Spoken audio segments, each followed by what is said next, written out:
Well, hello, everybody. It's so good to be with you today. Really look forward to our time together and sharing my thoughts with you.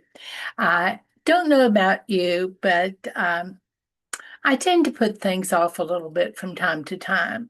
There's an old proverb that says, "Don't put off until tomorrow what you can do today." But I don't know anyone that really follows that to the letter every day of their life.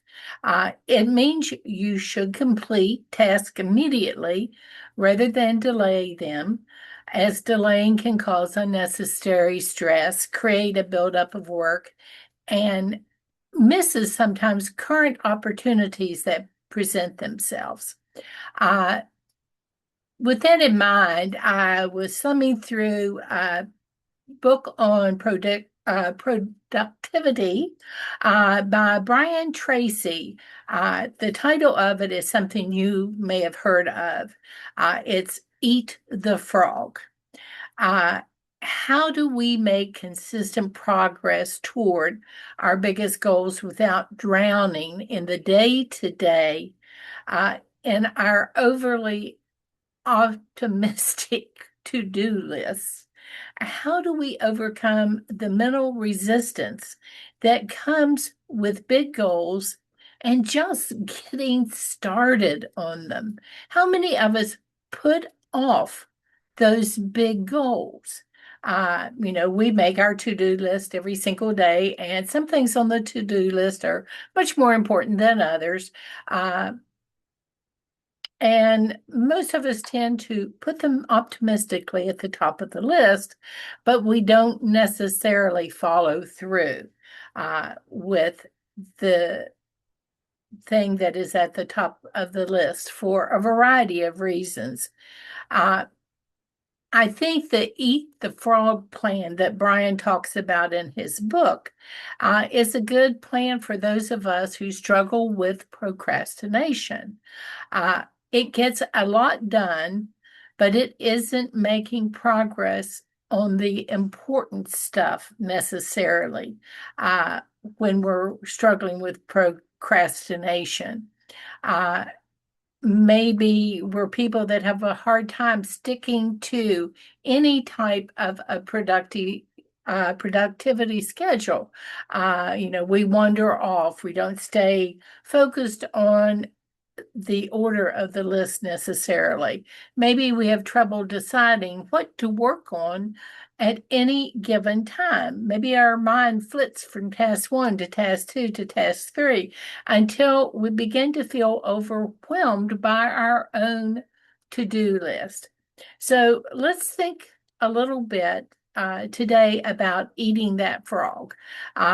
I find it is for me one of the most helpful things that I can do.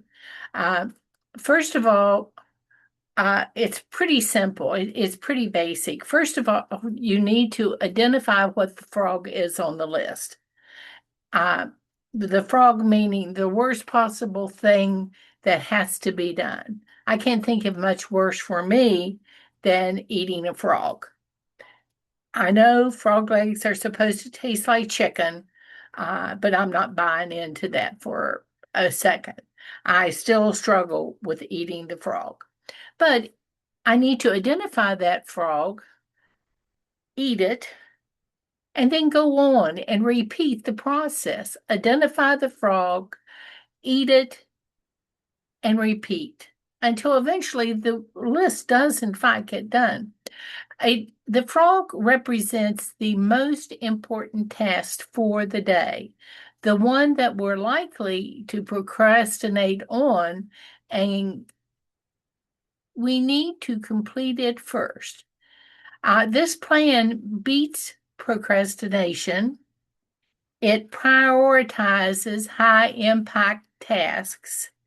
It boosts our sense of accomplishment.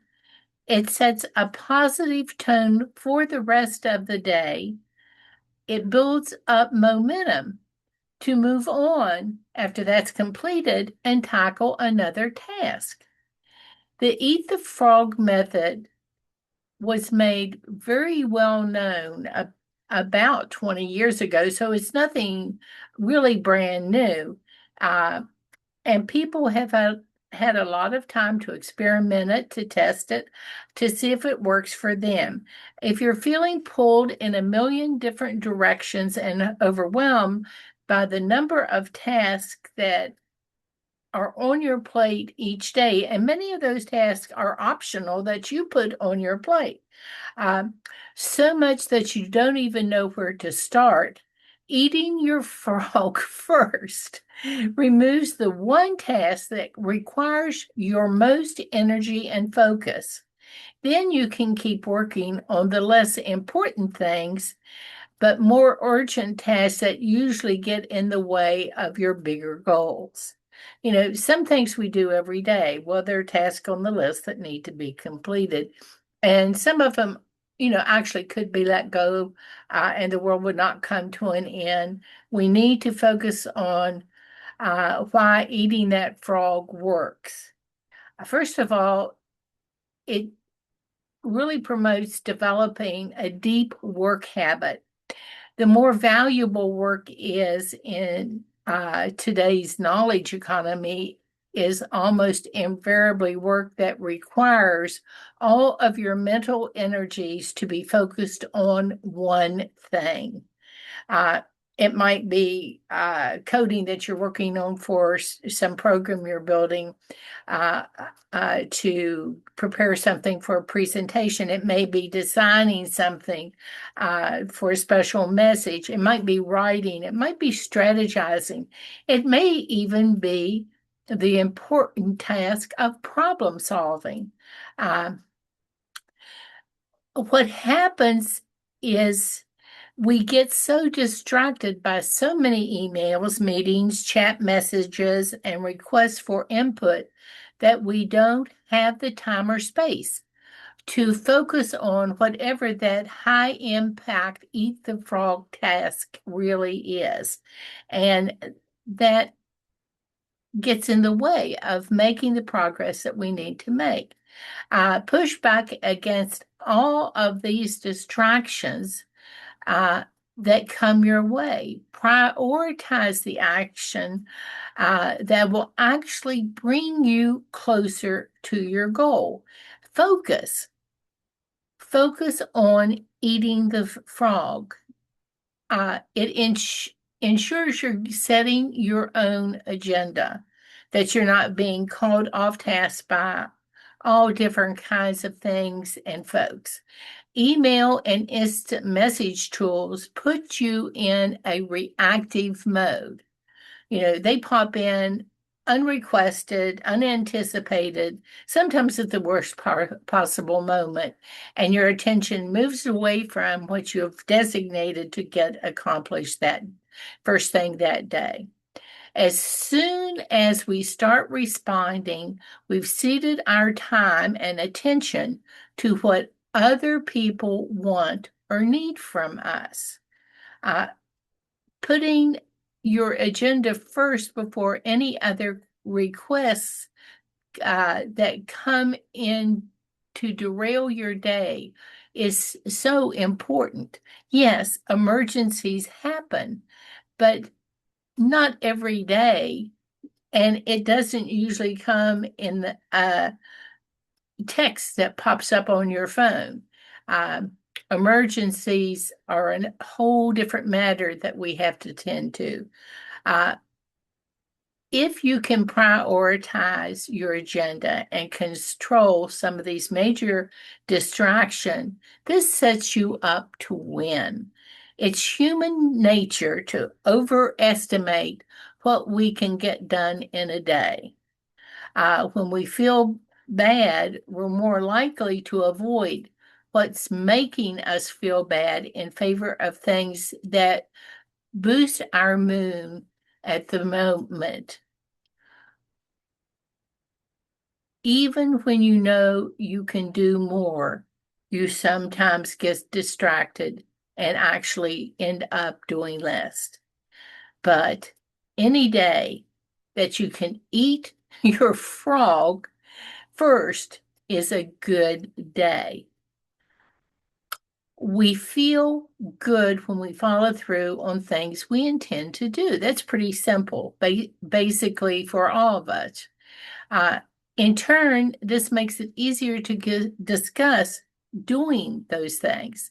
When you experience a win, first thing in the morning or at the start of the peak of your day, you're more likely to build momentum and good vibes to carry you through the rest of your day.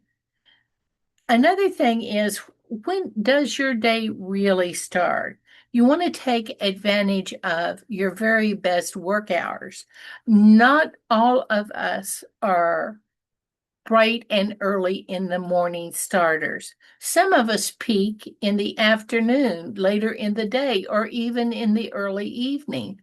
We all know intuitively that not all work hours are created equal. We have times in the day when we are more attentive, when we're less attentive, when we just simply don't seem to be able to focus.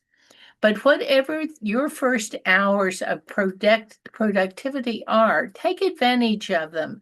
When your energy and your willpower are high, it is a heck of a lot more productive than perhaps at a time after you've just eaten, when all you'd really like to do is curl up and take a short little nap. Eating the frog ensures that you're using your best hours to do your most mentally taxing work and leaves less important tasks for times when you're already, for times when you're not as rested as you should be, and that your brain power for the day is pretty much exhausted. Uh, you want to pick those less important tasks to fill those slots in your day because they don't require as much energy from you, quite frankly. This is really pretty dead simple, and it's infinitely flexible.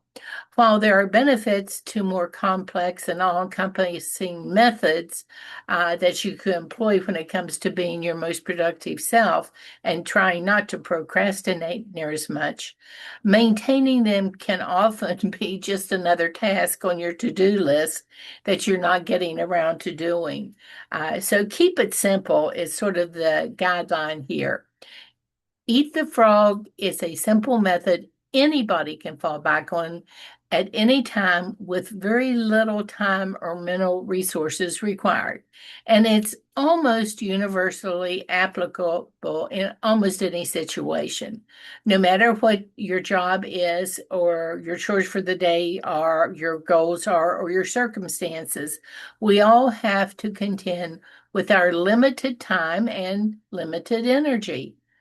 Eating the frog is a simple yet effective way to ensure that you're making progress on something meaningful each day. I find the phrase even to be empowering to me. It makes me smile. It encourages me. Eat your frog, Barbara. Just eat your frog and get it over with and get on with your day. Uh, Eating that frog is pretty simple. But let me give you just 6 basic tips that will help all of us apply the method consistently and successfully, and I think can actually make a difference in our daily schedules. Number one, I have to decide what my frog is. For me, it's the task that means I feel a sense of dread or reluctance because it's probably more complex or more significant, whether it's creating a report, calling someone about an issue that comes up, or making a tough decision. So, first thing off is decide what the frog is going to be. Next is to pick something that I'm able to complete in maybe an hour, maybe as much as half the day I can devote to it. Basically, your frog should take 1 to 4 hours or half a day at work at most to make it manageable. When tasks take too long, or the goal isn't clear enough, you sort of lose your way. The task becomes daunting. With the end in sight, it's easier for you to stay motivated and push through the task, helping avoid distractions and actually improving the ability to stay focused on whatever is trying to be accomplished. Once I check off the frog from my list, maybe I tend to be more productive in the morning, so I would probably want to try to get it out of the way before lunch. You'll get an early win along with even a boost of endorphins because you feel good about getting it done. That will make me feel more energized and positive through the rest of the day with the other tasks that happen to be on that list. That helps build momentum and carry the motivation for the rest of the day. Number three, with that big task, it may be necessary to break it into smaller steps if that needs to be done. If you delve into it and find out it's going to take more than half a day, then break it down into smaller steps and do a part of it today and finish up the rest of it tomorrow, or however long it's going to take you, devoting about a half of your most productive hours to it. Breaking it down into smaller steps almost always ends up making the task itself seem much more overwhelming. And when you start doing that, you see concrete steps that you can measure as making that progress. The frog for today might be the first step, like preparing a healthy food shopping list. Doesn't mean you have to go through all of the steps involved in the statement, my goal is to eat healthy. You can break it down into steps that you, like preparing that grocery list to start with. And then from there, you can go to where you're actually plating meals step by step by step. And you can quickly check off these tasks and keep on moving forward. One of the biggest challenges I find in this is resisting the temptation to do more. For me, that can be just adding to my never-ending list, so it seems. Don't do it. Don't keep adding to that list. One of the benefits of eating the frog is that you get to start fresh with a single focus each morning. Identify and tackle your frogs one day at a time and take care of the other tasks that need to be taken care of with less urgency as the day goes along. That being said, adding to the list is never good, but sometimes you do need to actually plan a little bit the night before and remind yourself of what the frog is going to be and put it, make sure it's put forward at the top of your list. That way, by putting there the night before, when you first wake up, you'll see it there, but you won't have enough time during the night as you're sleeping to build up a lot of mental resistance and make excuses for why you don't want to do it. It's not a foolproof method of staying on track, but it does provide a powerful reminder of what you said you wanted to do, as far as working on something or decreasing the chances that you're going to be distracted by things you find when you wake up, like looking for the right app to do whatever it is, looking at email, looking at texts, looking at the pile of laundry in the laundry room. This will help you stay focused on what you needed to do first thing. Again, the most important point in this whole thing for me is eat your frog first. Get it out of the way. When you start your day, keep it front of mind. If possible, don't schedule anything else to delay the start of your day. Don't schedule a meeting first thing when you get up. Don't go to check emails. Don't go to browse the internet or give in to an impulse to start looking at Instagram or TikToks. Even if you think it will only take a minute, if you get started in that path and are sidetracked from whatever that big frog is, it can take forever until you get back to it. So today and every day, as much as you possibly can, before you go to bed tonight, look at what's going on in your life and decide that you are going to eat your frog first thing in the morning and that you are going to decide what that frog is going to be, and you're not going to let yourself be distracted by anything else. I'm ready to eat my frog right now. I hope you will pick out one sooner than later, and that you will have one awesome day. Take care now. Bye-bye.